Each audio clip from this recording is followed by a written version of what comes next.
जेब खाली हो फिर भी मना करते नहीं देखा, मैंने पापा से अमीर इंसान नहीं देखा। ये कहानी है एक मूर्तिकार की।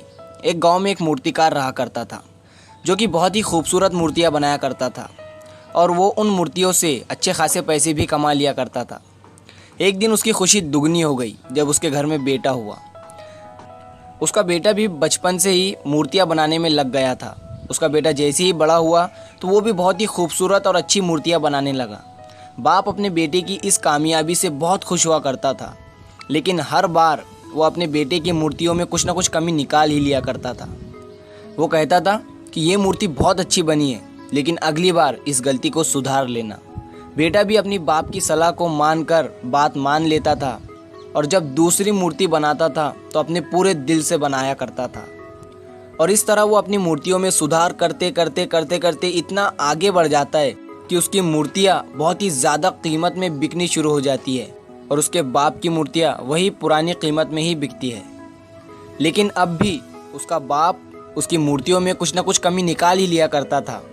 बेटे को अब ये सब अच्छा नहीं लगने लगा था, लेकिन फिर भी वो अपने बाप की सलाह मानकर उस मूर्ति में सुधार कर ही देता था। लेकिन एक दिन उसके बेटे के सब्र ने इम्तिहान दे ही दिया और उसने अपने बाप से कहा कि आप तो ऐसा कहते हैं कि जैसे कि आप बहुत ही बड़े मूर्तिकार हैं, और अगर आप बहुत बड़े मूर्तिकार होते तो आपकी मूर्तियाँ मेरी मूर्तियों से कम कीमत में नहीं बिकती। बाप ये सुनकर खामोश हो गया और अब से उसने अपने बेटे को सलाह देना बंद कर दिया। कुछ दिन तो बेटा खुश रहा, लेकिन कुछ दिनों के बाद ही उसने ये नोटिस किया कि लोग अब मेरी मूर्तियों को ज़्यादा पसंद नहीं कर रहे हैं और मेरी मूर्तियाँ पहले से कम दाम में बिक रही है। थोड़ी देर तक बेटा बहुत परेशान हुआ, लेकिन फिर उसने ये समस्या अपने बाप को बोली, अपने बाप को बताई। बाप ने बेटे को बहुत ही शांति से सुना, मानो जैसे उसे पता था कि पहले ये सब होने वाला है। बेटे ने भी इस बात को नोटिस किया और अपने बाप से कहा कि क्या आपको ये पता था कि मेरे साथ ये सब होने वाला है? बाप ने कहा हाँ। फिर बेटे ने पूछा तो फिर आपने मुझे समझाया क्यों नहीं?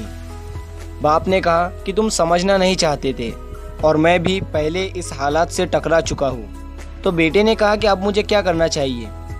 तो बाप ने कहा कि जब मैं तुम्हारी मूर्तियों में कमियां निकाला करता था, गलतियां निकाला करता था, तो तुम अपनी मूर्तियों से सेटिस्फाई नहीं होते थे और अपने आप को बेहतर करने की कोशिश करते रहते थे। वही बेहतर करने की कोशिश तुम्हारे कामयाबी का कारण था, और जिस दिन मैंने तुम्हारी मूर्तियों में कमियां निकालना बंद कर दिया तो तुम अपनी मूर्तियों से सेटिस्फाई होने लगे और अपने आप को बेहतर नहीं कर पा रहे थे, जिस वजह से तुम्हारे मूर्तियों के दाम भी बहुत कम हो चुके थे और लोग तुम्हारी मूर्तियों को पसंद भी बहुत कम करने लगे थे। बाप की ये सीख बेटे के बहुत काम आई। हमेशा अपने काम को बेहतर बनाते रहो, अपने काम में सुधार करते रहो। मैं और इससे क्या बेहतर कर सकता हूँ और मुझे कितना बेहतर करना चाहिए, ये सवाल अपने आप से पूछते रहो। तो कहानी पसंद आई हो तो अपने पापा के नाम इसे एक लाइक ज़रूर कर देना और ऐसे ही मोटिवेशनल स्टोरीज़ देखते रहने के लिए हमारे चैनल को सब्सक्राइब ज़रूर कर दीजिए।